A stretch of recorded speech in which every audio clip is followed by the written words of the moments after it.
اللہ من قرأ الفاتحہ لا حول ولا قوة الا باللہ العلی العظیم حسبنا اللہ نعم الوکیل نعم المولا ونعم النصیر الحمد للہ الذی ہدانا لہذا وما كنا لنهتدي لولا ان هدانا الله لقد جاءت رسل ربنا بالحق والصلاة والسلام على سید الانبیاء والمرسلین وخاتم النبیین وآلہ الطیبین الطاہرین محبوب رب المشرقین والمغربین وجد الحسن والحسین مولانا و مولا الثقلین بالقاسم محمد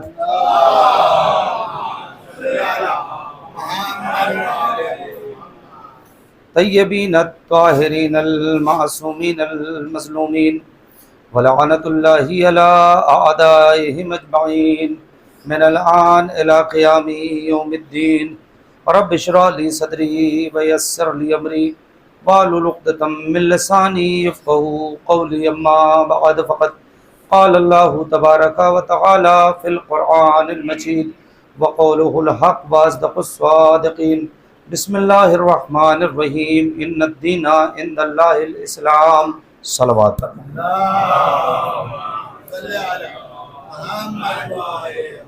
آپ حضرات سے گزارش ہے ایک بار سورہ الحمد اور 3 مرتبہ سورہ توحید کی تلاوت فرما کے مرحوم سید ابراہیم ابن محمد ہاشم کی روح کو عطیہ فرمائیں۔ صلوات پڑھیے گا محمد حضرات ایک مرحوم و مغفور کے سوئم کے عنوان سے فاتحہ کی اصحال ثواب کی مجلس ہے، چند باتیں آپ کی خدمت میں عرض کریں گے۔ آغا اجازت ہے؟ مولانا شاہ نادر صاحب اجازت ہے؟ مولانا اجازت۔ آیت بہت معروف ہے، اس ذیل میں مجھ سے بہتر عالم ذاکر خطیب سے آپ نے بہت سی مجلسیں سنی ہوں گی، اور ایک بات آپ کو بتا دوں کہ جہاں 2 بزرگان موجود ہیں علماء میں اور صاحبان علم موجود ہیں، کبھی بھی اگر کوئی آیت پڑھی جاتی ہے تو یہ نہیں کہ اس آیت کی تفسیر بیان ہوتی ہے، آیت تبرکاً پڑھی جاتی ہے اور اس آیت کے ذیل میں 2-4 باتیں عرض کر دی جاتی ہیں۔ ہم بھی کوشش کریں گے کہ اس آیت کے ذیل میں 2-4 باتیں، لیکن گفتگو میں یہاں سے شروع کرتا ہوں۔ دیکھیں فاتح کی مجلس ہے، اسی عنوان سے چند باتیں آپ کی خدمت میں عرض کروں گا، اور تھوڑا سا بیدار رہ کر سنیے گا تو بات انشاءاللہ پہنچے گی۔ مل جل کے بابا سے بلند نعرہ صلوات پڑھیے۔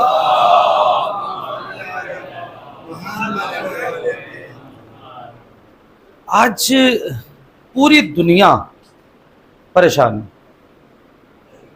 کون ہے جو پریشان نہیں ہے؟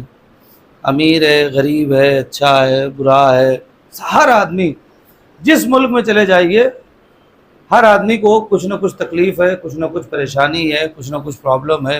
کوئی یہ نہیں کہہ سکتا کہ میں 100% خوش ہوں۔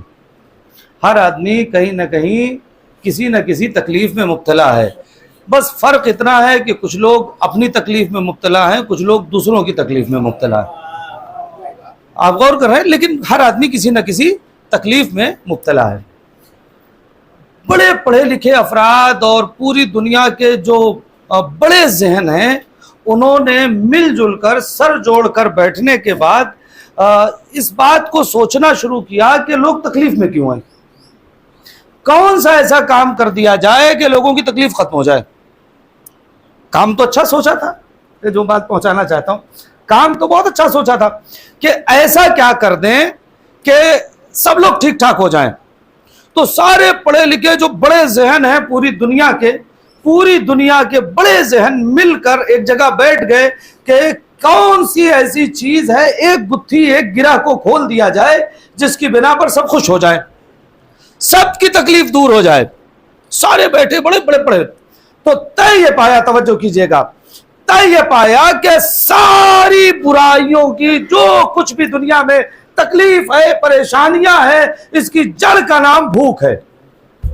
سنیے گا جو بات پہنچانا چاہتا ہوں، طے کیا پایا؟ اس کی بنیاد اور اس کی جڑ جو ہے وہ بھوک ہے۔ انسان اسی پیٹ کے لیے لال کالا پیلا نیلا اچھا برا حرام حلال قتل غارت گری چوری ڈکیتی سب اسی کے لیے کرتا ہے۔ لہذا اگر لوگوں کا پیٹ بھر دیا جائے تو برائیاں ختم ہو جائیں گی۔ کچھ لوگوں نے اس بات پر، لیکن میں جس طرف لے جانا چاہتا ہوں، اگر یہ کام کر دیا جائے تو سب کچھ بالکل ٹھیک ہو جائے گا۔ لہذا بڑے ممالک نے اس بات پر زور دیا، اور آج امریکہ کا اعلان بھی یہ ہے کہ ہم نے بھوک کو ہمارے ملک سے ختم کر دیا۔ ان کے یہاں بھوک نام کی کوئی چیز نہیں رہ گئی ہے، سب کا پیٹ بھرا ہوا ہے۔ لیکن پھر اسی دنیا نے دیکھا کہ جو پڑھے لکھے افراد کہہ رہے تھے کہ بھوک کی وجہ سے کرپشن بھرا ہوا ہے، انہوں نے دیکھا کہ پیٹ بھرا ہوا ہے پھر بھی کرپشن ہو رہا ہے۔ فرق اتنا ہے کہ پہلے فقیر کرپشن کرتا تھا، اب امیر کرتا ہے۔ پیٹ بھرا ہوا ہے لیکن کرپشن رک نہیں رہا ہے۔ مشکلات میں کہیں سے کوئی حل ہی نہیں نکلا۔ لوگوں کا پیٹ بھرا ہے پھر بھی چوریاں، پیٹ بھرا ہے پھر بھی ڈکیتیاں، پھر سر جوڑ کر بیٹھے کہ بھئی پیٹ بھر گیا لیکن تکلیف ختم نہیں ہوئی، آرام آیا نہیں، اب کیا کیا جائے؟ پھر سب مل کر بیٹھ گئے اور انہوں نے کہا نہیں، بھوک جو ہے وہ اس لائق نہیں ہے کہ پوری دنیا میں امن کو پیدا کرے۔ کہ پھر کیسے امن پیدا ہوگا؟ کہ پوری دنیا میں جو پرابلمز ہے وہ پرابلم جہالت کی وجہ سے ہے۔ توجہ کریں گے جہاں تک لے جانا ہے۔ پوری دنیا میں جو پرابلم آئی ہے وہ پرابلم کس وجہ سے ہے؟ یہ ساری کے ساری پرابلم جہالت کی وجہ سے ہے، ان ایجوکیشن کی وجہ سے ہے۔ اگر پوری دنیا ایجوکیٹڈ ہو جائے تو سارے کا سارا مسئلہ حل ہو جائے گا۔ لیکن دنیا نے دیکھا کہ جتنا سائنس ترقی کرتی گئی، جتنا لوگ بڑھتے گئے، اتنا دشمنیاں بڑھتی گئی، اختلاف بڑھتے گئے۔ آپ دیکھیں سائنس ترقی کر رہی ہے، دھماکے اور میزائل نئے بن رہے ہیں، مشکلات پیدا ہو رہی ہے۔ انجینئرنگ جتنا ترقی کر رہی ہے، لوگ اتنا روڈ پر آ رہے ہیں۔ اور آگے جو جتنے بڑے بڑے برانڈ کے کپڑے بن رہے ہیں، لوگ اتنے ننگے ہوئے چلے جا رہے ہیں۔ نہیں توجہ کر رہے ہیں؟ صلوات پڑھیے گا محمد وآل محمد پہ۔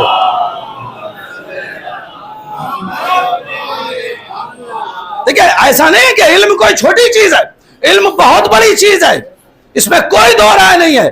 ہمارے یہاں علماء کہتے ہیں کہ علم وہ ماسٹر کی ہے جس سے دنیا کی ہر مشکل کا تالا کھولا جا سکتا ہے۔ اتنی بڑی چیز ہے، علم بہت بڑی چیز ہے، لیکن علم بھی اگر کسی ایسے کے ہاتھ میں چلا جائے جو نااہل ہے تو پھر علم بھی زحمت ہے۔ علم کو جانا چاہیے اہل کے ہاتھ میں۔ اب میں جملہ کہہ رہا ہوں اور یہاں سے مجلس شروع ہو رہی ہے۔ علم کو جانا چاہیے اہل کے ہاتھ میں۔ علم اگر نااہل کے ہاتھ میں ہے تو وہ زحمت بنے گا۔ شاید اسی لیے غدیر کے میدان میں حکومت کا اقتدار پیغمبر اکرم نے کسی ایرے غیرے میں نہیں بلکہ معصوم ہاتھوں میں دیا۔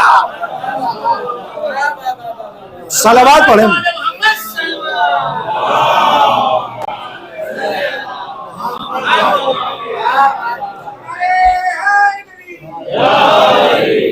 ایک بار اور صلوات پڑھیے گا محمد وآل۔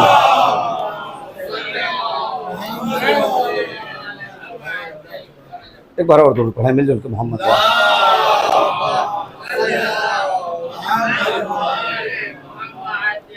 صلوات پڑھیے گا مل جل کے محمد وآل۔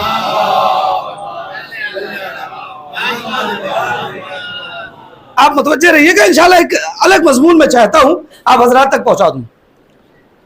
مشکل کا حل کیا ہے؟ اسلام بتائے گا۔ بھوک مشکل کا حل نہیں ہے، جس کا پیٹ بھرا ہے وہ بھی کرپشن کرتا ہے۔ علم مشکل کا حل نہیں ہے، پڑھے لکھے لوگ بڑے پڑھے اور بڑا کرپشن کر کے چلے جاتے ہیں۔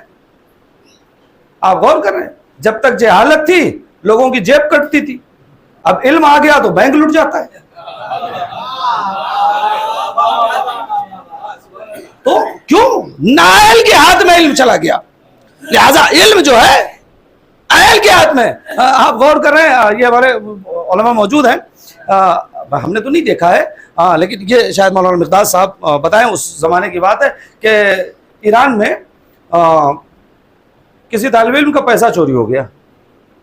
کسی طالب علم کا، شاید سرکار آپ کے زمانے کی بات ہو کہ کسی طالب علم کا پیسہ چوری ہو گیا، تو اس نے رہبر کبیر عطا اللہ خمینی سے جا کر کہا کہ صاحب وہ ایک طالب علم نے پیسہ چوری کر لیا۔ وہ کہا نہیں، تم نے غلط جملہ کہا. طالب علم پیسہ نہیں چوری کر سکتا بلکہ کوئی چور طالب علم کے بھیس میں آ گیا ہے.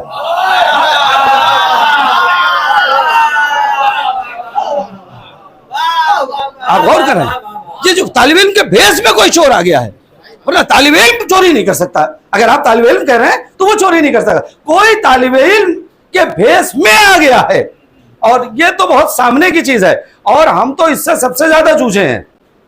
مطلب ہماری قوم, ایک لفظ کہوں, بات سن لیجئے, بات آ گئی ہے تو سن لیجئے, اس کے بعد پھر میں یہیں آؤں گا. کوفے میں سنیے گا, بات آ گئی, بہت شاید بات پہنچ جائے. کوفے میں جب جناب مسلم ابن عقیل پہنچ گئے اور سب نے جناب مسلم ابن عقیل کے ہاتھ پر بیعت کر لی بنام امام حسین, جناب مسلم ابن عقیل کی بیعت بنام امام حسین سب نے, تو جناب مسلم ابن عقیل نے خط لکھ کے امام حسین کو کہہ دیا کہ کوفے کے حالات بہت اچھے ہو گئے, آپ تشریف لے آئے. یہ بالکل سامنے کی بات ہے, چلے آئے.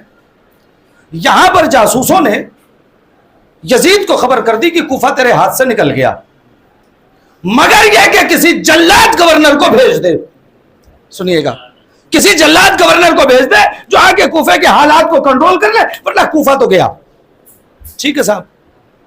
اس نے ابن زیاد کو فوری طور پہ خبر کی کہ جا کے کوفے کے حالات کو سنبھالو. ابن زیاد نے اپنے جاسوس کوفے میں بھیجے, ابن زیاد نے اپنے جاسوس کوفے میں بھیجے کہ ذرا کوفے کے حالات. ان کا جاسوس جا کر کہتا ہے حضور کوفے جائیے گا نہیں, مار ڈالے جائیے گا. کوفے کی تلواریں نکلی ہوئی ہیں, توجہ کریں گے, کوفے میں تلواریں نکلی ہوئی ہیں اور وہ امام حسین کا انتظار کر رہے ہیں. آپ گئے کہ آپ کو قتل کر دیں گے, پورا کوفہ حسین کے ساتھ ہے. تو اس نے کہا ٹھیک ہے. اس نے چال چلی. اس نے کیا کیا, رخ پہ نقاب ڈالی اور وہ لباس پہنا جو حسین پہنتے تھے. نہیں توجہ کر رہے ہیں کہ تاریخ ہے. رخ پہ نقاب ڈالی, وہ لباس پہنا جو امام, یعنی بالکل حسین بن کے کوفے میں داخل ہو گیا. کوفے کے لوگ جو ابن زیاد یعنی یزید کے دشمن تھے اس وقت تک اور امام حسین کا استقبال کرنا چاہ رہے تھے, انہوں نے سمجھا کہ حسین آ گئے. یہ سیدھے دارالامارت کی طرف گیا. کوفے میں کوئی ہلچل نہیں بلکہ خوشی ہو گئی کہ حسین آ گئے. جب یہ ابن زیاد پہنچ گیا دربار میں تب پتا چلا اوہ یہ تو نقاب پہن کے ابن زیاد آ گیا. اب کوفے والے ہاتھ مل رہے, غلط ہو گیا. یہی کہہ رہے ہیں معرفت ہونی چاہیے, بعد میں ہاتھ ملنے سے کوئی فائدہ نہیں. دیکھو کہیں ایسا نہ ہو تمہارے دلوں میں کوئی ابن زیاد حسین کا لباس پہن کے آ جائے. وقت کے ابن زیاد کو پہچانو. کیسے پہچانو؟ دیکھو وہ اہل بیت سے قریب کر رہا ہے یا اہل بیت سے دور کر رہا ہے. اگر اہل بیت سے قریب کر رہا ہے اس کا مطلب یہ ہے حسینی مشن آگے لے کر چل رہا ہے. اہل بیت سے دور کر رہا ہے اس کا مطلب یزیدی مشن آگے لے کر چل رہا ہے.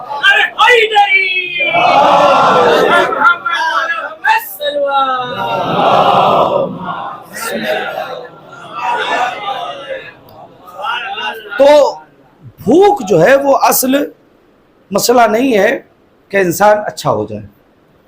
تو انسان اچھا کیسے ہوگا؟ اسلام نے بتایا. سنیے گا, ایک بات کہوں, شاید یہ ایک بات آپ کے لیے بالکل اچھل جانے والی ہو, اگر بات پہنچ گئی تو. ہمارے ہاں دیہات میں ایک بات کہی جاتی ہے, میں ایک لفظ جوڑ کے بتاؤں گا اس میں, لیکن اگر جب لفظ جڑ جائے تو بزرگان سے دعا چاہوں گا. ہمارے ہاں کہا جاتا ہے دیہاتوں میں کہ مچھلی سر کی طرف سے سڑنا شروع ہوتی ہے. سنا ہے کسی نے؟ ہمارے ہاں دیہاتوں میں کہتے ہیں سر کی طرف سے. میں ایک لفظ کہہ رہا ہوں, میں بزرگان سے دعا چاہوں گا اگر لفظ پہنچے تو. کہتے ہیں مچھلی مختتی بھائی سر کی طرف سے سڑنا شروع ہوتی ہے, انسان دل کی طرف سے سڑنا شروع ہوتا ہے. نہیں توجہ کی آپ نے؟ صلوات پڑھے محمد و آل محمد.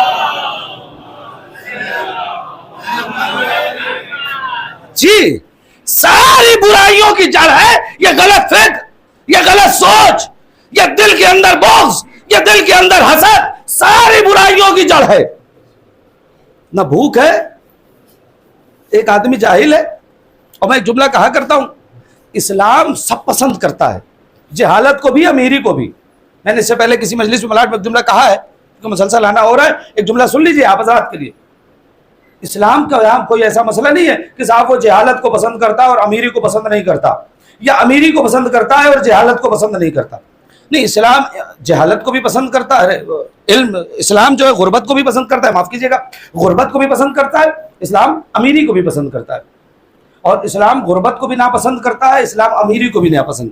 آپ جا کر دیکھیں گے اسلام کے جو قوانین ہیں اس میں آپ کو ملے گا آپ کا مکان اچھا ہونا چاہیے، گھر کا دروازہ بڑا ہونا چاہیے، گھر پہ چوپایا ہونا چاہیے. اس کا مطلب اسلام آپ کو غریب نہیں امیر بنتا ہوا دیکھنا چاہیے، چاہتا ہے مگر حلال طریقے سے. میں ایک جملہ کہا کرتا ہوں، کئی جگہ میں نے جملہ کہا ہے، آج آپ تک بھی ایک جملہ پہنچا. مسئلہ امیری اور غریبی کا نہیں ہے. میں اکثر اس جملے کو پڑھتا ہوں، مسئلہ امیری اور غریبی کا نہیں ہے. مسئلہ یہ ہے اگر غریبی ہے تو مزاج ابو ذر والا ہو، امیری ہے تو مزاج خدیجہ والا ہو.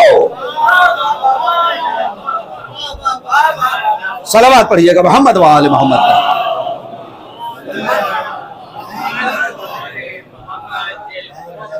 اصل معاملہ یہ ہے کہ ہمارا دل صاف ہونا چاہیے، ہماری سوچ. کیوں کہا جاتا ہے نا الاعمال بالنیات، تمام عمل کا دار و مدار کس چیز پر ہے؟ نیتوں پر ہے. ہمارے ہاں مسئلہ یہی ہے، نیت خراب ہو جاتی ہے. آپ غور کریں کیوں نیت کیوں خراب ہے؟ سنیے گا، میں باتیں عرض کرنا چاہتا ہوں، توجہ کریں گے فاتح کی مجلس سے. نیت کیوں خراب ہو جاتی ہے؟ بہت اہم کہہ رہا ہوں. ہمارے ہاں جب آپ اصول دین پڑھیں گے، یہ ہمارے بزرگان موجود ہیں، برادران موجود ہیں، اصول دین جب آپ پڑھیں گے توحید کے بعد کیا ہے جی؟ یہی نا، کوئی شک والی مسئلہ نہیں ہے نا. توحید کے بعد عدل الہی. نیتیں کیوں خراب ہو جاتی ہیں؟ یار وہ چیز انہیں ملی مجھے کیوں نہیں ملی، ایسا گھر ان کے پاس ہے میرے پاس کیوں نہیں ہے، یہ گاڑی ان کے پاس ہے میرے پاس کیوں نہیں ہے. آپ غور کریں کیوں بتائیں؟ چونکہ ہم عدل الہی پر یا اللہ کی تقسیم پر راضی نہیں ہیں. مسئلہ یہی ہے، ہم اللہ کی تقسیم پر راضی نہیں ہیں. اللہ عادل ہے، وہ جسے جو دے رہا ہے اپنے عدل کی بنا پر دے رہا ہے. اس نے اگر کسی کو امیر بنایا ہے تو اس میں بھی اس کی مصلحت ہے، اور اگر کسی کو غریب بنایا ہے تو اس میں بھی اس کی مصلحت ہے. اس مصلحت کو ہم نہیں سمجھتے، ہم اس مصلحتوں کو نہیں سمجھ پا رہے، لہٰذا ہم کہتے ہیں صاحب انہیں مل گیا ہمیں نہیں ملا، اور ان کے پاس اتنی گاڑی اتنا بنگلہ اور ان کا پیسہ اور ہم تو صاحب ایسے ہی رہ گئے. نہیں صاحب، اس کی تقسیم پر راضی ہو جاؤ. آپ غور کریں اس کی تقسیم پر راضی ہونے کا راستہ کیا ہے. بس اسی کو میں آپ کی خدمت میں عرض کر کے گفتگو کو مکمل کروں گا. صلوات پڑھیے گا محمد و آل.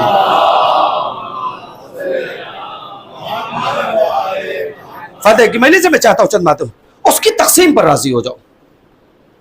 اگر ہم اس کی تقسیم پر نہیں راضی ہوئے نا تو یاد رکھیے ہمارا اصول دین کمزور ہے، اور اصول دین کمزور ہے تو مطلب دین کمزور ہے، اور دین کمزور ہے تو مطلب تشیع کمزور ہے، شیعت کمزور ہے. خدا کے لیے اس کی تقسیم پر راضی ہو جائیے. بیماری میں بھی شکر، صحت میں بھی شکر. امیر کائنات نے نہج البلاغہ میں ایک جملہ کہا ہے، کیا پیاری بات ہے. مولانا نہج البلاغہ میں فرماتے ہیں کہ کیا تم نہیں دیکھتے کہ اللہ نے جسے دولت دی ہے اسے بیماری بھی دی ہے. اب میں ایک جملہ کہوں گا آپ کو، اس لیے اپنی بیماری کا مرثیہ پڑھنے سے بہتر ہے صحت کا شکریہ ادا کیا جائے. صحت بہت بڑی نعمت ہے، بہت بڑی نعمت ہے، اس کا شکریہ ادا کیا جائے. بیماری کو خدا ہے، وہ جس حال میں رکھے بہتر ہے، وہ جس حال میں میرا مالک مجھے رکھے. مشکل یہی ہے ہم لڑ بیٹھتے ہیں خدا سے. آپ کہہ رہے ہیں لڑائی نہیں، ہم لڑ بیٹھتے ہیں خدا سے. مولوی تو بہت بڑی چیز ہے صاحب، مولوی کی کیا حیثیت ہے کہ کوئی مولوی سے لڑ بیٹھے، یہ بہت چھوٹی چیز ہے. لوگ خدا سے لڑ بیٹھ رہے ہیں صاحب، یہ کیوں ہو گیا، یہ کیسے ہو گیا، وہ کیسے ہو گیا، یہ کیسے ہو گیا، اور ہمارا ہی گھر ملا تھا، ہمارا ہی بیٹا ملا تھا، ہمارا ہی کاروبار ملا تھا، ہم ہی تکلیف میں آ گئے، ہم ہی پریشانی میں آ گئے. سارا امتحان اللہ نے ہمارے ہی ذمہ رکھا ہے. جب یہ ایک حسینی کہتا ہے نا تو سمجھ میں آ جاتا ہے یہ حسینی نہیں ہے، ورنہ خدا کو امام حسین سے زیادہ محبت کس سے تھی. لیکن کتنا بڑا امتحان لیا، کتنا بڑا امتحان لیا. اگر ہم حسینی ہیں تو ذمہ داری ہے کہ ہم خدا کی تقسیم پر راضی رہیں. اب اس سے زیادہ خدا ہم پر اور کرم کیا کرتا کہ ہمیں اس گھر میں پیدا کر دیا جس میں عشق اہل بیت اور فضائل اہل بیت اور کمال اہل بیت موجود تھا. اب اور کیا چاہیے؟ کیا چاہیے؟ اس کے علاوہ کچھ چاہیے؟ کچھ نہیں چاہیے. عشق اہل بیت سے بڑی کوئی دولت ہے؟ اللہ کی عدالت ہے، اس نے کسی کو کچھ دیا ہے، کسی کو کچھ دیا ہے. خیر، میں 2 باتیں یا 3 باتیں عرض کروں گا اور مجلس مکمل ہو جائے گی. صلوات پڑھیے گا محمد والے.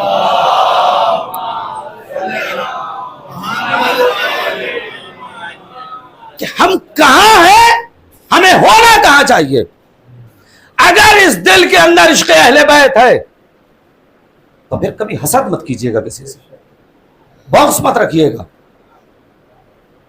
دنیا کا 2nd نمبر کا گناہ ہے حسد، بلکہ پہلے نمبر کا گناہ، معاف کیجیے گا میں نے کہا ہے پہلے نمبر کا سب سے پہلا گناہ دنیا میں جو ہوا ہے وہ حسد کا ہوا ہے. اور انسان حسد میں نے کہا نا، اپنی پریشانی سے انسان پریشان نہیں ہے، دوسروں کی خوشیوں سے پریشان ہے. لوگ اپنی پریشانیوں سے نہیں پریشان ہیں، دوسروں کی خوشیوں سے پریشان ہیں. نہیں، خوشیوں میں ساتھ دیجیے. اللہ ہے، کریم ہے. یہ کہاں سے ملے گا؟ یہ راستہ کہاں ہے؟ یہ خوشیاں کہاں سے ملیں گی؟ کیسے ملیں گی خوشیاں؟ یقین جانے اگر در آل محمد علیہ السلام نہ ہوتا تو ہمیں پتہ ہی نہیں ہوتا کہ خوشیاں کس دروازے سے آتی ہیں. پتہ ہی نہیں ہوتا ہمیں. اگر اہل بیت علیہ السلام نہ ہوتے، پتہ ہی کیسے پتہ چلتا کہ فاقے میں بھی شکر خدا کیا جاتا ہے؟ نہیں توجہ کر رہے ہیں آپ؟ کیسے پتہ چلتا؟ اگر در اہل بیت نہ ہوتا پتہ کیسے چلتا کہ فاقے میں شکر خدا ہوتا ہے؟ در اہل بیت نہ ہوتا تو پتہ کیسے چلتا کہ ہر حالت میں غریب اور سائل کو دروازے سے لوٹایا نہیں جاتا؟ چلے در اہل بیت پر کچھ تھوڑے سے فضائل پڑھوں گا انشاءاللہ. پھر ایام عزائے فاطمی کی جب مجلسیں پڑھوں گا تو اس میں مسلسل فضائل سنیے گا. اس میں صرف فضائل پڑھیں گے انشاءاللہ شہزادی عالمیان کے وہاں اعظمی نگر میں نا، اعظمی نگر میں انشاءاللہ، تو اس میں پڑھیں گے. صلوات پڑھیے گا محمد و آل محمد. صرف مختصر سی بات آپ کی خدمت میں چلیں در اہل بیت پر. دیکھیں انہوں نے جینے کا ڈھنگ کیا بتایا ہے، انہوں نے سلیقہ کیا بتایا ہے زندگی کو خوش بنانے کا. کبھی آپ توجہ کریں گے، کبھی آپ نے سنا ہے کہ سلمان اپنے حالات زندگی سے پریشان تھے؟ ابو ذر اپنے حالات زندگی سے پریشان تھے؟ مقداد پریشان تھے؟ اور اگر غربت رہی بھی، پریشان بھی رہے، تو کسی تاریخ میں بتائیے کہ کسی غیر کے دروازے پہ جا کے کہا ہو کہ میں پریشان ہوں مجھے کچھ دے دو؟ نہیں نا. تو یہ میرے لیے کون سا درس ہے؟ میں کیوں کسی بھی دروازے پہ جا کے کھڑا ہو جاتا ہوں؟ در اہل بیت موجود نہیں ہے. ہم نے تو ماشاءاللہ سے ہر مسجد میں، ہر عزا خانوں میں ایک چھوٹا سا امام بارگاہ بنا رکھا ہے نا. وہ منظر بھوپالی کا شعر ہے، بڑا مشہور ہوا تھا اپنے زمانے میں. شعر آج کے تقریباً 30 سال پرانا شعر ہے، لیکن شعر بڑا مزیدار تھا. وہ کہتے ہیں منظر بھوپالی کی، وہ غزل میں پڑھا تھا انہوں نے، لیکن کیا مضبوط شعر کہا تھا اور کیا پیاری بات. کہتے تھے کہ انہوں نے پڑھا تھا، پھر محفلوں میں بھی پڑھتے ہیں وہ، کہ روز روضہ شہ پہ کیسے حاضری ہوتی. روز ممکن نہیں تھا نا کربلا جانا. منظر بھوپالی نے کہا تھا روز روضہ شہ پہ کیسے حاضری ہوتی، حسرت زیارت نے تعزیہ بنا ڈالا. نہیں آپ نہیں متوجہ ہو پائے، بڑا شعر میں نے سنایا. روز روضہ شہ پہ کیسے حاضری ہوتی، حسرت زیارت نے تعزیہ بنا ڈالا. صلوات پڑھے محمد و آل محمد.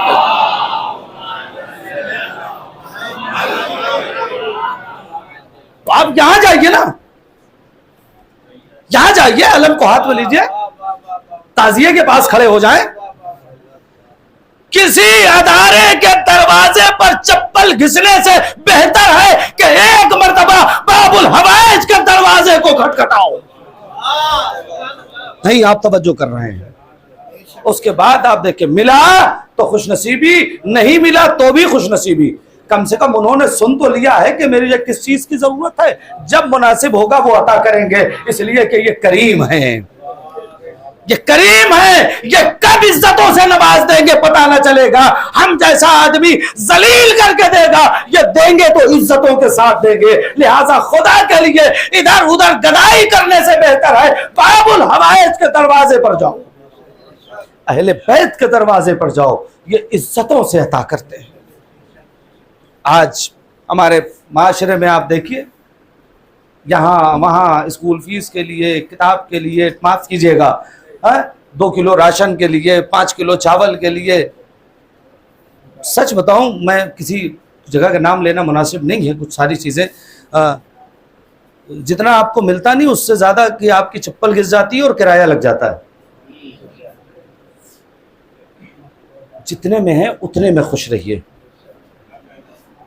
ایک لفظ کو میں پڑھتا ہوں اس کو، اور لوگ بڑا مزہ سے دیکھیں، وہ خدا رازق ہے یا نہیں ہے؟ سورہ جمعہ میں آپ پڑھتے ہیں بسم اللہ الرحمن الرحیم واللہ خیر الرازقین، آپ پڑھتے ہیں اللہ بہترین رزق دینے والا ہے، تو آپ اسی سے مانگیے، وہ دے گا۔ دیکھیے ایک جملہ کہتا ہوں، لوگ اپنی ضرورتوں کی وجہ سے پریشان نہیں ہیں، لوگ اپنی خواہشوں کی وجہ سے پریشان ہیں۔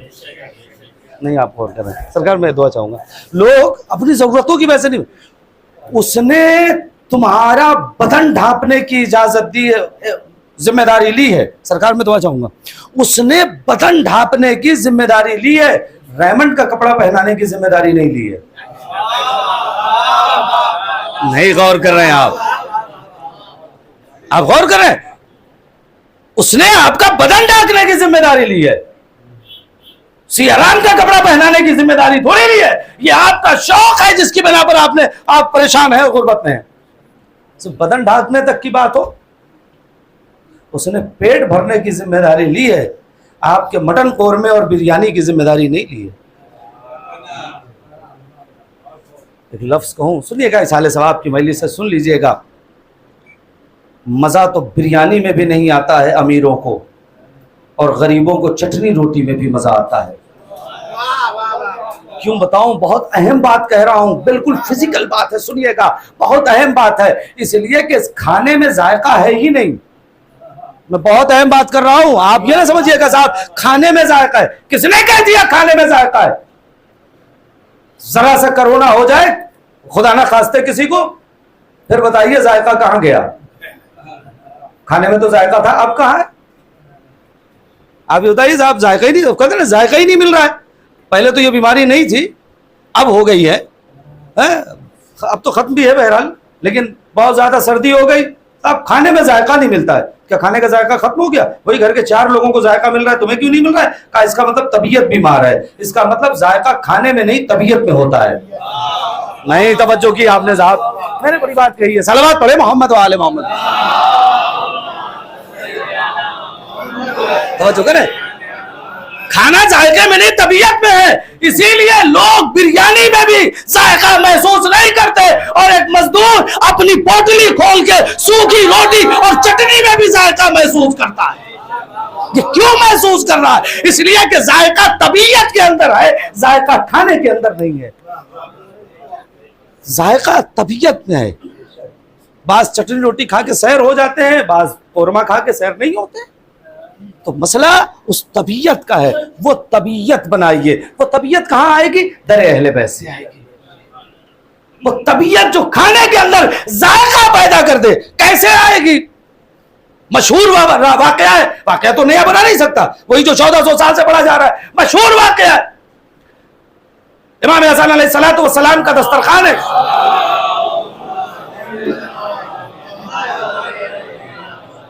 لوگ آ رہے ہیں، کھانا کھا رہے ہیں، ایک صاحب آئے فقیر، کھانا بھی کھاتا ہے ایک لقمہ رکھتا بھی ہے، کھانا بھی کھاتا ہے ایک لقمہ رکھتا بھی ہے، کھانا بھی کھاتا ہے ایک لقمہ رکھتا بھی ہے۔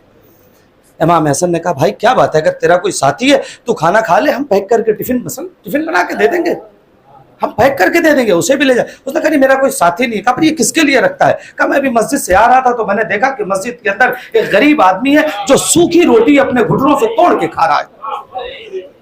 میں اس طبیعت کے ذائقے کو عرض کر رہا ہوں، واقعہ آپ کا سنا ہے لیکن مجھ سے سنیے وہ طبیعت کیا ہے۔ ایک شخص ہے جو ٹوٹی سوکھی روٹی کو گھٹنوں سے توڑ کے کھا رہا ہے، میں یہ کھانا اس کے لیے لے کر جا رہا ہوں۔ امام حسن نے کہا رکھ دے، یہ کھانا وہ نہیں کھائیں گے۔ کہا کیوں؟ کہا وہ کوئی اور نہیں ہے، میرے بابا علی بن ابی طالب ہے۔ کیا ہے یہ کائنات جس کا صدقے میں خلق ہوئی ہے، جو ساقیہ کوثر ہے، دانا دانا جس کی محبت و ولایت کے صدقے میں پیدا ہو رہا ہے، وہ سوکھی روٹی کو گھٹنے پر توڑ کے کھا کر بتا رہا ہے کہ ذائقہ غذا میں نہیں ہوتا ہے، ذائقہ طبیعت کے اندر ہوتا ہے۔ صلوات پڑھیے گا محمد و آل محمد۔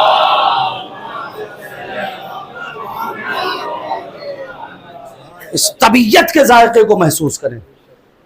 آپ اسی لیے دیکھیں عبادتوں میں بھی ذائقہ ہوتا ہے۔ آپ کو کیا لگتا ہے عبادتوں میں ذائقہ نہیں؟ ارے موت میں بھی ذائقہ ہے۔ آپ کتنی مجلسیں سن لی ہوگی، بسم اللہ الرحمن الرحیم کل نفس، سب کو یاد ہے، ہر نفس کو موت کا مزہ، جی بولیے ذرا زور سے، موت کا مزہ کسی نے چکھا ہے ابھی تک؟ مسئلہ یہی ہے کہ جس نے چکھا اس نے بتایا نہیں، جس نے چکھا نہیں وہ بیچارہ پریشان ہے کہ کیسا ذائقہ ہے۔ آپ بتائیں کیسا ہے ذائقہ؟ میٹھا، پھیکا، نمکین، کڑوا، کھٹا؟ کس نے کہہ دیا جملہ سنیں، کس نے کہاں لکھا ہے کہ موت کا ذائقہ میٹھا ہے؟ اگر آپ فرماتے ہیں میٹھا ہے تو کس نے کہا؟ کہاں لکھا ہے جو موت کا ذائقہ میٹھا ہے؟ آپ غور کریں کہاں ہے بھائی موت کا ذائقہ کس نے کہہ دیا میٹھا؟ اس لیے کہ جس نے چکھا اس نے بتایا نہیں۔ میں نے کسی کتاب میں تو نہیں دیکھا ہے، مگر ایک صاحب بتا رہے تھے، ظاہر سی بات ہے سائنس سے ان کا تعلق تھا، میں نے کہا میں نے نہیں دیکھا ہے۔ وہ کہہ رہے تھے سرکار، وہ کہہ رہے تھے کہ ایک بہت بڑا مفکر تھا اور حکیم لقمان کے زمانے کا حکیم تھا، تو اس نے کہا کہ میں موت کا ذائقہ بتاؤں گا، اور وہ کاپی اور پین لے کر بیٹھا کہ جیسے ہی موت آئے گی تو میں لکھ دوں گا کہ میٹھا ہے یا۔ جیسے ہی موت آئی اس نے لکھنا چاہا، ایس لکھا اور ختم ہو گیا، ایس لکھا ختم ہو گیا۔ پھر دنیا پریشان ہے، ایس سے سالٹ ہے یا سویٹ ہے؟ نہیں آپ توجہ نہیں کر رہے ہیں، دنیا پریشان ہے، ایس سے سالٹ ہے یا سویٹ ہے، پتہ ہی نہیں چلا۔ ایک لفظ ہمارے یہاں پر آ جاتا ہے اور وہ ہے لفظ کہ کربلا میں جناب قاسم علیہ السلام نے فرمایا، کیا فرمایا؟ اہلی من الاسل، یہ دو عالم دین بیٹھے ہیں میرے بھائی، میرے نزدیک شہد سے زیادہ سب کی موت کا ذائقہ جناب قاسم نے نہیں، اپنی موت کا ذائقہ بتایا ہے۔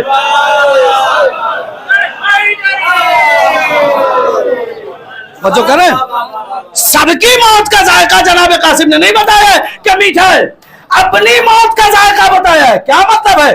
موت میں ذائقہ ہے بالکل ذائقہ نہیں ہے، ٹیسٹ لیس ہے۔ میں کہہ رہا ہوں آپ سے، پڑھے لکھے افراد اور علماء کی موجودگی میں، کوئی ذائقہ موت میں نہیں ہے، ٹیسٹ لیس ہے۔ آپ کہہ رہے ہیں کہ اللہ کہہ رہا ہے ذائقہ چکھنا پڑے گا، قرآن تو کہہ رہا ہے ذائقہ، تو خدا نہ خواستہ کیا میں قرآن کے خلاف بات کروں گا؟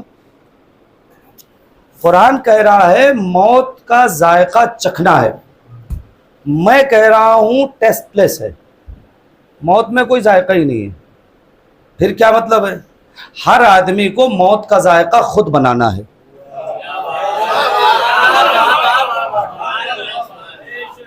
آپ غور کر رہے ہیں؟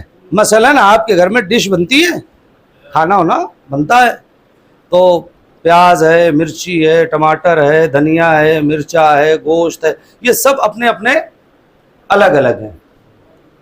آپ کے گھر میں وہی سالن بنے گا، قورمے کا ٹیسٹ الگ ہوگا، میرے گھر میں وہی سالن بنے گا، ٹیسٹ بدل جائے گا۔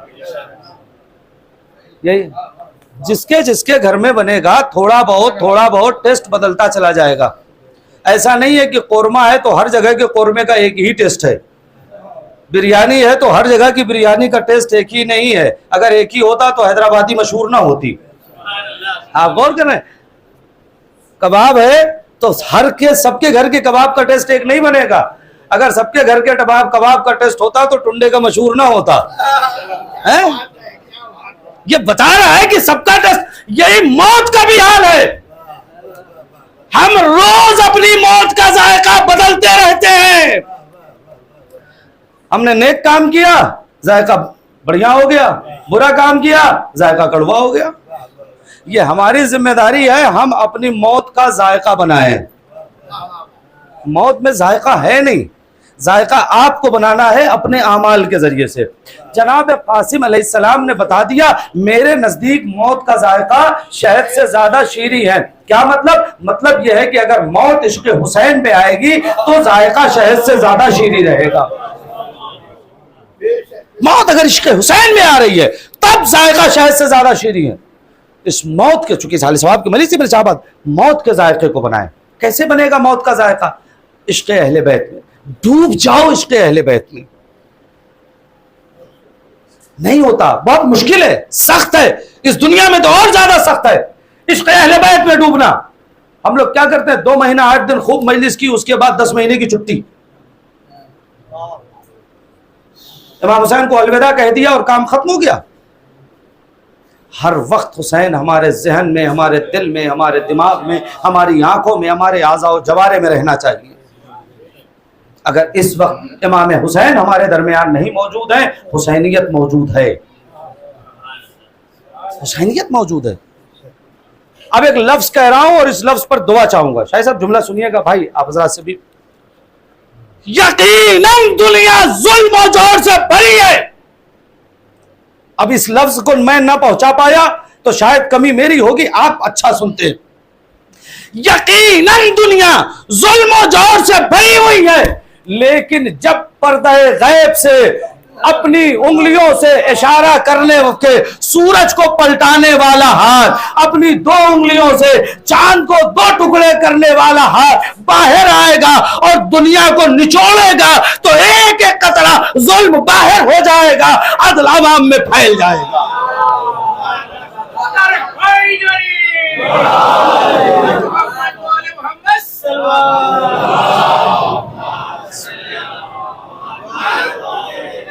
اسی لیے امام نے کہا تھا ہمارے لیے عزت کا سبب، 11ویں امام سے بھی حدیث ہے یہ اور 12ویں امام سے بھی حدیث ہے، ہمارے لیے عزت کا سبب بننا۔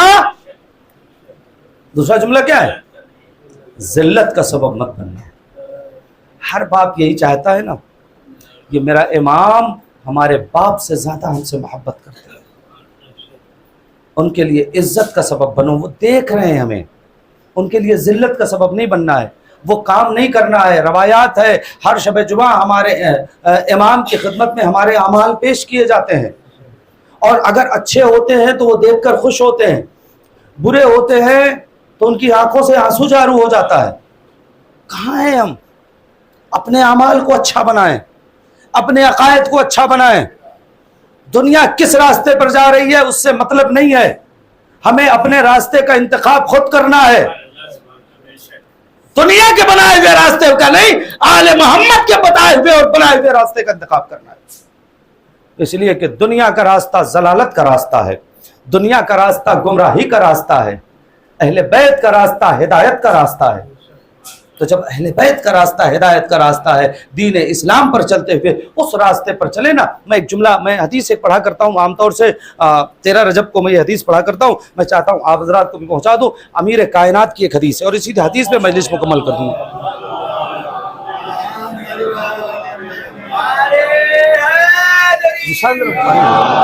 محمد والے محمد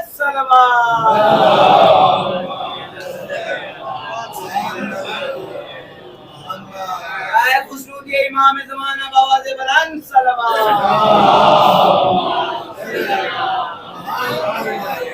میں نے کہا بس یہ ایک فضائل کا ایک گوشہ اور مجلس مکمل۔ امیر کائنات فرماتے ہیں، امیر کائنات کی حدیث ہے، مولا فرماتے ہیں رحم اللہ امرئن علم من اینا فی اینا الی اینا۔ ابھی سال ثواب کے مجلس میں بھی اسے پڑھتے تھے، امیر کائنات کے جملے ہیں، رحم اللہ امرئن علم من اینا فی اینا الی اینا۔ خدا اس شخص کے اوپر رحمت نازل کرے جو یہ جانتا ہے کہ وہ آیا کہاں سے ہے، اسے جانا کہاں ہے اور کس راستے سے جانا ہے۔ نہیں آپ توجہ کر رہے ہیں؟ امیر کائنات فرماتے ہیں رحم اللہ امرئن علم من اینا فی اینا الی اینا۔ خدا اس شخص کے اوپر رحمت نازل کرے جو یہ جانتا ہے کہ وہ آیا کہاں سے ہے، اسے جانا کہاں ہے اور کس راستے سے جانا ہے۔ کسی بھی مسلمان کو پکڑیے، بھائی آپ کہاں سے آئے ہو، تو اس کا جواب ہوگا اللہ کے یہاں سے۔ افتخار بھائی یہی جواب ہوگا نا، کہاں سے آئے ہیں؟ اللہ کے یہاں سے۔ سرکار جانا کہاں ہے؟ کتنی آسان سی بات ہے. اور امیر کائنات فرماتے ہیں کہ جو یہ جانتا ہے اللہ اس پر رحمت نازل کرے. کتنا جواب کتنا آسان سا ہے نا. آئے کہاں سے ہو؟ جانا کہاں ہے؟ تیسرا سوال کیا ہے؟ کس راستے سے؟ بس یہی جاننا اصل مسئلہ ہے. کسی بھی مسلمان سے پوچھو آئے کہاں سے ہو، وہ بتائے گا اللہ کے یہاں سے. جانا کہاں ہے؟ اللہ کے یہاں. کس راستے سے جانا ہے؟ اب ہر آدمی اپنا اپنا راستہ چن رہا ہے. آپ کسی راستے سے، آپ کسی راستے سے، آپ کسی راستے سے، آپ کسی راستے سے، آپ کسی. ہمیں کوئی جھگڑا ہی نہیں ہے. جسے جس راستے سے جانا ہے جائے. لیکن ہم 1400 سال سے ایک اعلان یہ کر رہے ہیں، اور وہ اعلان یہ ہے کہ یہ راستہ ون وے ہے. نہیں، آپ توجہ ہی نہیں کر رہے ہیں. یہ راستہ ون وے ہے. کیا مطلب؟ آگے بلاک ہے، گئے تو گئے. اب یہ دوسرا والا گئے بمبئی والے سمجھیں گے، گئے تو گئے. کوئی یو ٹرن تو ہے نہیں کہ صاحب گئے اور آگے دیکھا بلاک ہے تو یو ٹرن لیا ہے مقصودی بھائی اور واپس آ کے پھر صحیح راستے پہ گئے. نہیں نا، ون وے ہے نا یہ راستہ. کوئی واپس آتا ہے؟ نہیں، راستہ ون وے. اب یہ راستہ ون وے ہے تو ذمہ داری بنتی ہے نا کہ یہیں پر زندگی کے چوراہے پر کھڑے ہو کر فیصلہ کرو کہ کون سا 3 راستہ غلط ہے اور 1 راستہ صحیح ہے.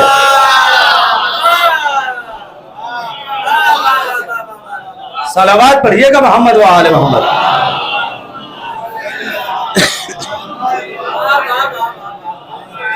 ہوتا ہے نہیں بھائی، میں کچھ پڑھا میں نے تھوڑی. بھائی آپ دیکھیں، آپ آج تو ماشاءاللہ سے گوگل میپ ہے، آپ گوگل میپ لگائیے چلے جائیے. لیکن آج کے 10 سال پہلے گوگل میپ نہیں تھا نا. 10 سال پہلے میری جانکاری کے اعتبار سے 10 سال پہلے گوگل میپ نہیں تھا. تو کیا ہوتا تھا دیہاتوں میں؟ آپ جاتے تھے، جیسے ہی کوئی چوراہا ملتا تھا وہیں پر گاڑی روک دی اور کسی پان والے سے، چائے والے سے، ٹھیلے والے سے پوچھتے تھے بھیا فلاں گاؤں کون سا راستہ جاتا ہے.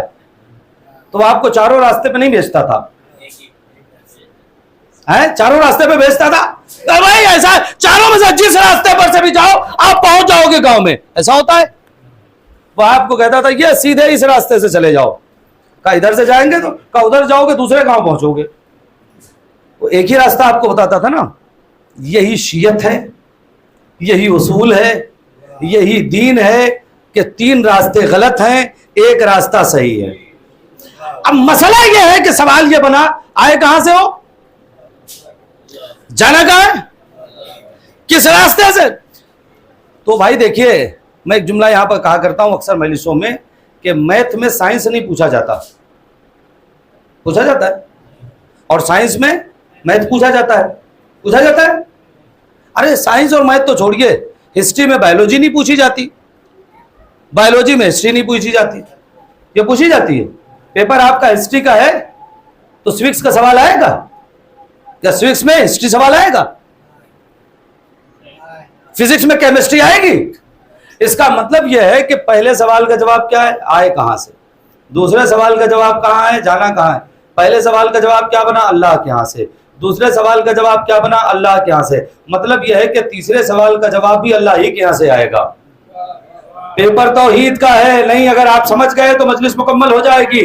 پیپر توحید کا ہے تو بھیا کوئی ایک ایسا راستہ ہونا چاہیے نا جو خدا کے ہاں سے آئے اور خدا کے ہاں سے جائے. اگر آپ کے پاس کوئی راستہ ہے تو بتائیے، ہم ماننے کو تیار ہے. ورنہ آؤ ہم بتائیں، ہمارے پاس ایک راستہ ہے جو 13 رجب کو خدا کے ہاں سے آیا ہے، 19 رمضان کو خدا کے ہاں سے گیا ہے. صلوات بابا سے بلند.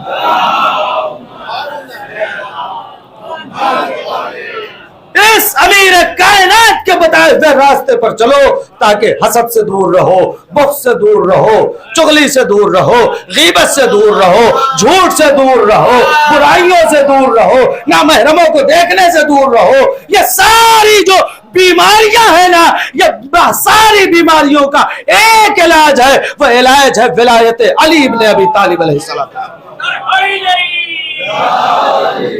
اس راستے پر چلنا شروع کرو، یہ برائیاں اپنے آپ ختم ہونا شروع ہوں گی. بس عزیزو، گفتگو کو مکمل کر دیا. دوپہر کی مجلس بعد ظہر بہت زیادہ طول و طویل مجلس نہیں ہو سکتی ہے. خدا مرحوم کے درجات کو بلند فرمائے. ختم کر دیا. دیکھیے میں نے اس سے کئی بار کہا ہے، فضائل میں کوشش ہوتی ہے کہ آدمی کچھ نیا پڑھ دے، کچھ کوشش کرے کچھ جملے، لیکن مصائب میں تو کچھ بھی نیا نہیں ہوگا، مصائب جو ہمیشہ آپ سنتے ہیں وہی سنا جائے گا۔ عزیزان گرامی، مشکل ہوتا ہے بچوں کے لیے، بیٹے کے لیے، بیٹی کے لیے، زوجہ کے لیے کہ اس کا وارث اس دنیا سے چلا جائے۔ یقین جانیں اگر غم حسین نہ ہوتا تو ہمارے لیے بڑا مسئلہ ہوتا، ہم اپنے جانے والوں کو بھول نہیں پاتے۔ بہت مشکل ہے بیٹوں کے لیے باپ کا اس دنیا سے چلے جانا، لیکن عزیزو کسی کا باپ چاہے کتنا ہی کریم کیوں نہ ہو، سید سجاد کے بابا سے زیادہ کریم نہیں ہوگا۔ ارباب اعضاء بڑے غربت کے عالم میں سرکار سید الشہداء کی شہادت ہوئی ہے۔ 3-4 جملے مصائب کے، جانتے ہیں میں بہت طویل مصائب نہیں پڑھ پاتا۔ عزیزو، امام حسین، رسول تو فرماتے ہیں کہ مومن وہ ہے کہ حسین کا نام سنے گا آنکھ میں آنسو آ جائے گا۔ کبھی سوچئے گا کہ فاطمہ کے لال کتنا کتنا کتنا غریب ہو گیا تھا۔ علماء ایک روایت پڑھتے ہیں کہ جب صدیقہ طاہرہ کی شہادت ہوئی ہے تو صدیقہ طاہرہ نے امیر کائنات سے وصیت کی تھی۔ اس وصیت میں ایک جملہ یہ تھا کہ یا علی، مجھے تلاوت قرآن بہت زیادہ پسند ہے، لہٰذا میری قبر پہ آ کے قرآن پڑھیے گا۔ علماء کہتے ہیں کہ امیر کائنات ایک دن صدیقہ طاہرہ کی قبر پہ قرآن پڑھ رہے تھے، اچانک قبر کو زلزلہ آ گیا، صدیقہ طاہرہ کی قبر لرزنے لگی۔ امیر کائنات نے قبر پہ ہاتھ رکھ کے آواز دی، رسول کی بیٹی، قبر کے اندر تڑپنا کیسا؟ کیا بات ہے؟ قبر سے آواز آئی، یا علی، قرآن بند کریں، جلدی سے گھر جائیں، اس لیے کہ میرا حسین نیند سے اٹھ کر پانی مانگ رہا ہے، کوئی پانی پلانے والا ہے، میرا حسین پیاسا ہے۔ ارباب اعضاء ذرا سوچیں، سیدہ کو برداشت نہیں ہے کہ حسین پیاسے رہے جبکہ کوئی نہ کوئی تھوڑی دیر میں پانی پلا دے گا۔ ارباب اعضاء، علماء کہتے ہیں حسین کو بچپن سے پیاس بہت زیادہ لگتی تھی۔ عزیزو، حسین کربلا میں کتنے پیاسے تھے، اگر علی اکبر آنے کے بعد یہ جملہ نہ کہتے، بابا اگر ایک قطرہ پانی مل جائے تو میں دشمنوں کو بتاؤں کہ علی کے گھرانے کے لوگ جنگ کیسے کرتے ہیں۔ ساقی کوثر کا بیٹا یہاں اتنا مجبور ہو گیا کہ اے ارباب اعضاء اپنے جوان بیٹے سے کیا کہے، بھئی ایک جملہ کربلا کا غربت کا جملہ، اے بیٹا اکبر، پانی تو نہیں ہے، ہاں ہمارے دہل میں اپنی زبان رکھ دو، شاید تمہیں کچھ تسلی مل جائے۔ اکبر نے اپنی زبان حسین کے دہل میں رکھی، فوراً زبان باہر نکالا اور کہا، بابا آپ کی زبان میں کانٹے پڑے ہیں، آپ کی زبان میں کانٹے پڑے ہیں۔ یہ کانٹے کیوں پڑ گئے ہیں؟ اس لیے کہ جب 3 محرم کو عزیزو خیمہ وہاں سے ہٹایا جانے لگا تو پانی تو ختم ہو گیا، پانی کم تھا۔ ہمارے ہاں کا بھی تو یہی دستور ہے نا، جب چیزیں کم ہو تو بچوں کو پلا دیتے ہیں، کھلا دیتے ہیں، بڑے نہیں کھاتے۔ ہاں ارباب اعضاء، حسین 3 دن کے نہیں 5 یا 6 روز کے پیاسے تھے، ارے بچوں کو پانی پلاتے، خود پانی پیتے۔ ارباب اعضاء، اس پیاس کی شدت کو محسوس کریں۔ ارباب اعضاء، بس مسائل مکمل کر دیا۔ عزیزو، اتنے پیاسے حسین، لیکن ایک ایک شہید کا لاشا اٹھا کے لاتے ہیں، ایک ایک شہید کا لاشا اٹھا کے لاتے ہیں۔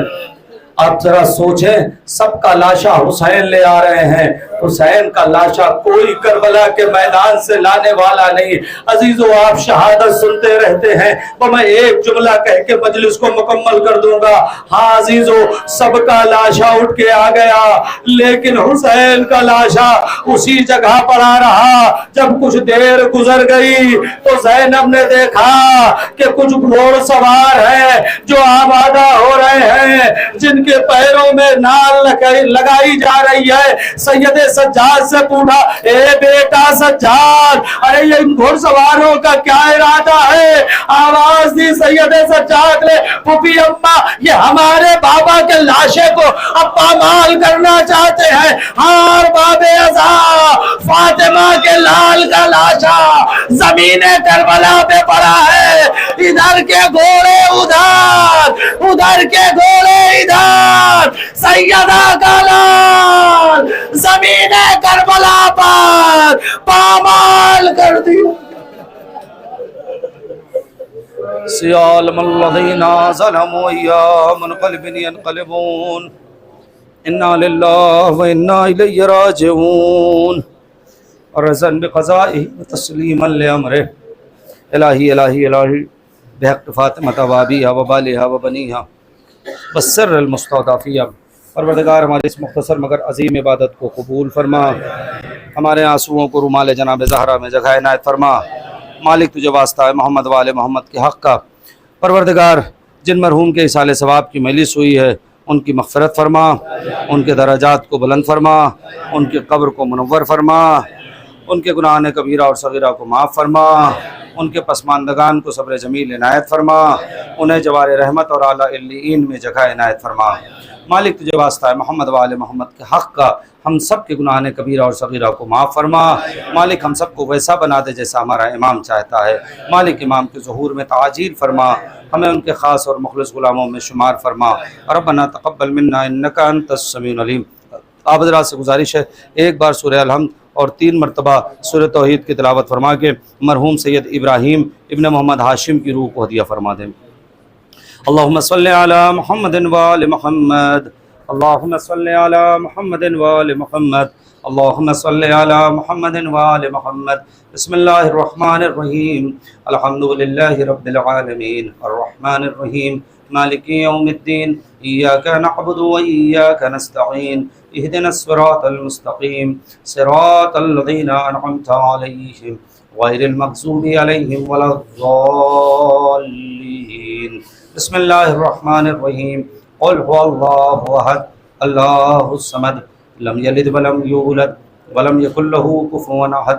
بسم اللہ الرحمن الرحیم، قل هو اللہ احد اللہ الصمد لم یلد ولم یولد ولم یکن له کفوا احد۔ بسم اللہ الرحمن الرحیم، قل هو اللہ احد اللہ الصمد لم یلد ولم یولد ولم یکن له کفوا احد۔ اللہم صلی علی محمد وآل محمد، اللہم صلی علی محمد وآل محمد، اللہم صلی علی محمد وآل محمد وعجل فرجہم۔ پروردگار سورہ فاتحہ اور مجلس کے ثواب کو مرحوم کی روح کو ہدیہ کر۔ السلام علیکم ائمة الہدی ورحمۃ اللہ وبرکاتہ۔ استودعکم اللہ وأقرأ عليكم السلام۔ آمنا بالله وبالرسول وبما جئتم به ودللتم عليه، اللهم فاكتبنا مع الشاهدين۔ اللهم صل على محمد وآل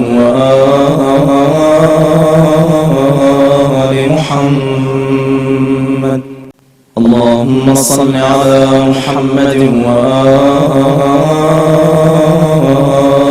محمد